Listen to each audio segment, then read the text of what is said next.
Hello everyone, welcome to this Inside the Americas. I'm Jeannie Godula. Coming up. This week on Facebook, over 20,000 people watched a graphic video of a Cleveland man being shot dead that prompted the social media site to review its policy on offensive content. A former governor of Mexico, once a rising anti-corruption star, is arrested in Guatemala after 6 months on the run. And Donald Trump may have campaigned on improving U.S. infrastructure, but many Americans just aren't willing to cough up the cash. Let's start first in the United States with the shocking murder of a retired man in Ohio, a killing that was posted on Facebook. After a 3-day manhunt, police tracked down the suspect when a McDonald's employee recognized him at the drive-thru. The suspect went on to kill himself before he could be brought in, but the crime and the posting have shocked the nation. Catherine Clifford reports. Man, what's your address? Oh, Lord, have mercy. Oh, my God.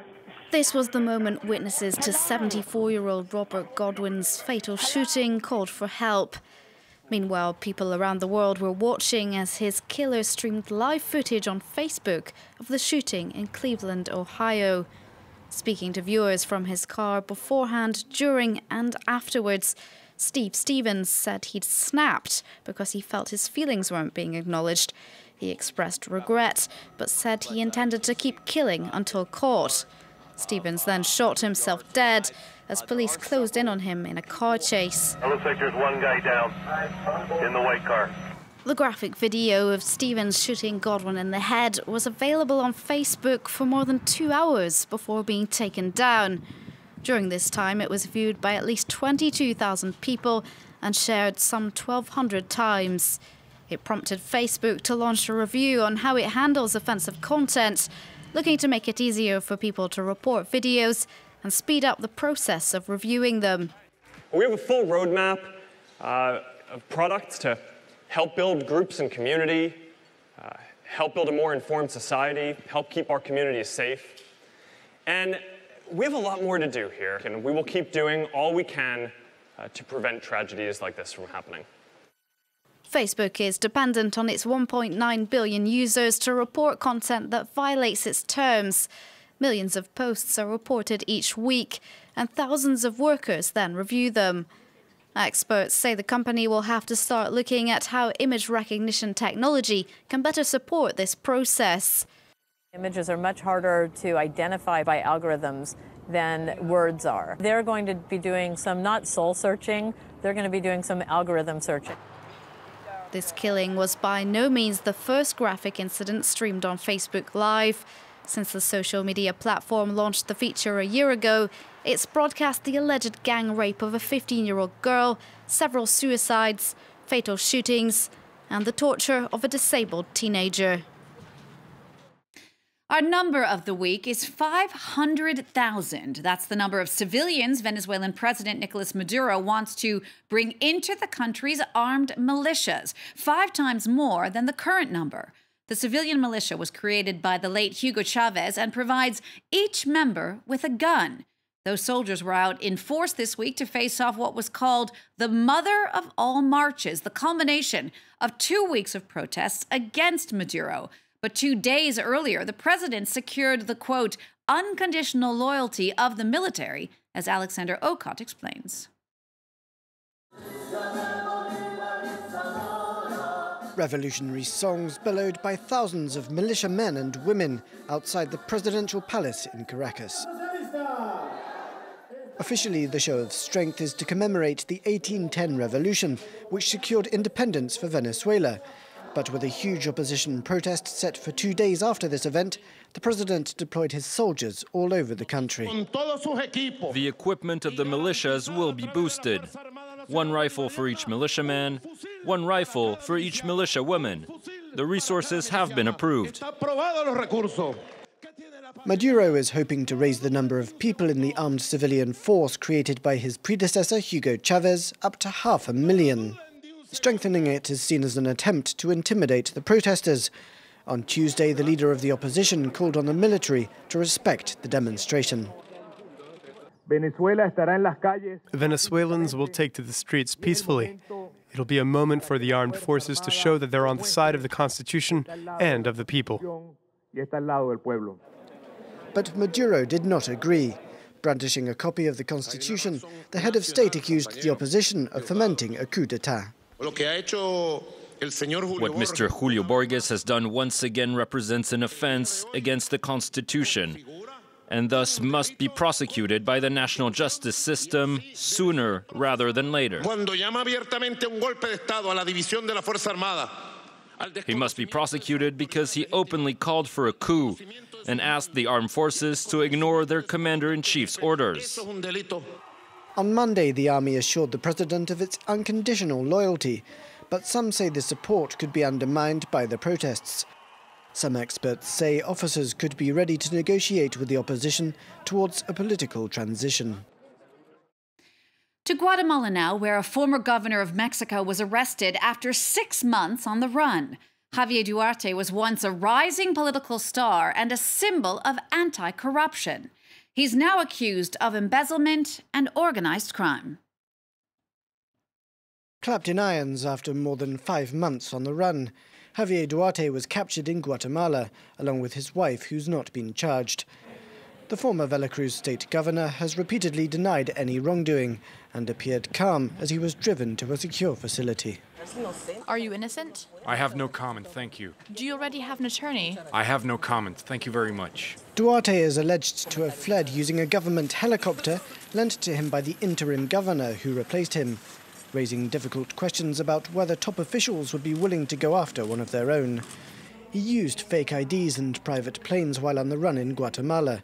The authorities have vowed to bring down those who aided him. Cabinet and field investigations revealed several properties, telephone numbers, and vehicles related to people who helped Javier Duarte from Mexico City with the logistics of his travel and stay in Guatemala. Through information sharing, the people in charge of providing properties where Duarte de Ochoa stayed were identified. Elected as the governor of oil-rich Veracruz in 2010, Duarte was once seen as a rising young star from a clean new generation within the ruling party. But there were soon allegations of links to drug cartels, and during his time in office he presided over a sharp deterioration in security, punctuated by the discovery of mass graves and a spate of killings of at least 16 journalists. Through illicit dealings, Duarte's said to have enriched himself to the tune of hundreds of millions of dollars. The 43-year-old was expelled from the ruling party's ranks in October as accusations of graft mounted.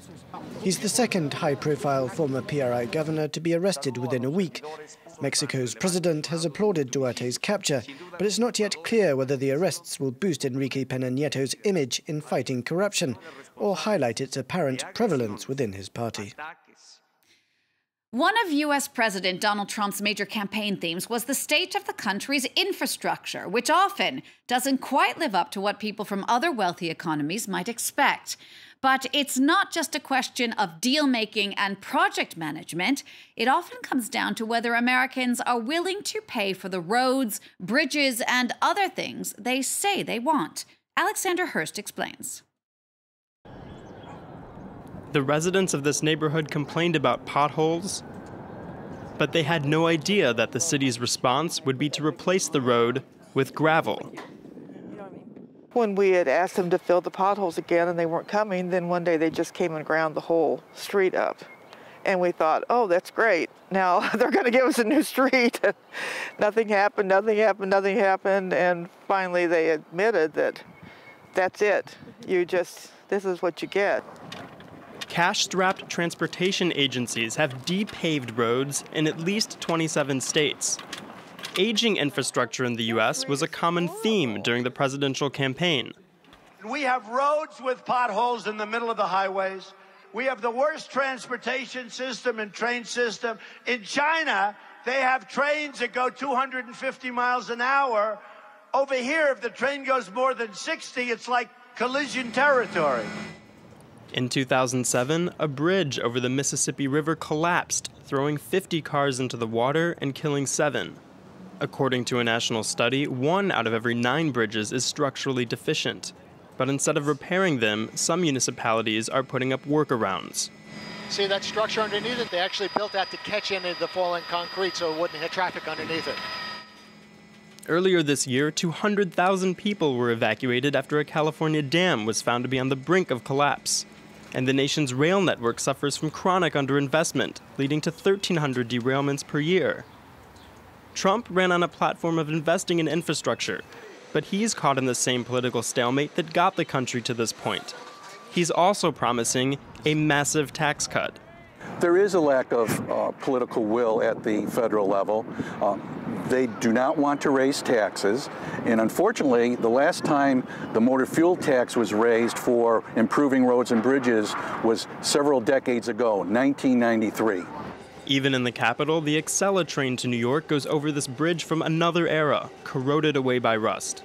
Its build is high speed, but averages only 130 kilometers an hour. One more sign of how far the U.S. has to go to get its infrastructure back on track. We'll leave you now with this inspiring story out of the U.S. Catherine Switzer, the very first woman to run the Boston Marathon, has done it again 50 years after her groundbreaking race. Back at the time, no woman had ever officially signed up for the marathon, and she only got in 1967 by registering with her initials. Armed with her now infamous bid number 261, Switzer successfully dodged the then race director's attempts to pull her down.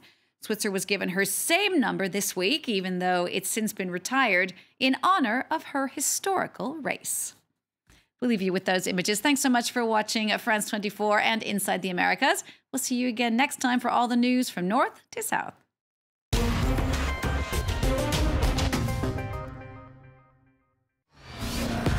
What do you want from your news website?